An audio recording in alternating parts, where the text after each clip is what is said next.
New Zealand থেকে 18 কোটির injection সংগ্রহে মানবিক সহায়তার ডাক দিল যুব কংগ্রেস। আজ হাপানিয়ার চৌমুহনী পাড়া এলাকায় জটিল রোগে আক্রান্ত ছোট্ট কন্যা সন্তান মানসী চৌধুরীর বাড়িতে গিয়েছিলেন যুব কংগ্রেস সভাপতি নীলকমল সাহা। শিশুটির পরিবারের সাথে কথা বলেন নীলকমল সাহা। শিশুটির জীবন বাঁচাতে সমাজের প্রতিটি মানুষের সহায়তা প্রার্থনা করেছেন যুব কংগ্রেস সভাপতি। সংগঠনের তরফে গোটা রাজ্য জুড়ে সাংগঠনিক তৎপরতায় অর্থরাশি সংগ্রহ অভিযান চালাবে যুব কংগ্রেস। সংবাদ মাধ্যমে মানুষের জন্য কি আবেদন ছিল যুব কংগ্রেসের, দেখুন। যে ইনজেকশনটা, যেটা আপনারা সকলেই এখন জানতে পেরে গেছেন যে 18 কোটি টাকার উপরে সেই ইনজেকশনটার দাম, এবং নিউজিল্যান্ডের থেকে সেটাকে ইম্পোর্ট করতে হয়।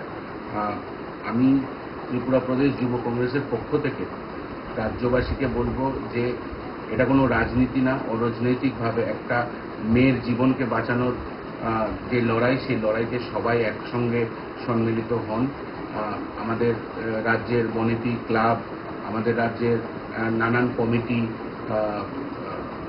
আরও বড় বড় সংস্থা যারাই আছেন তারা হেল্প করুন।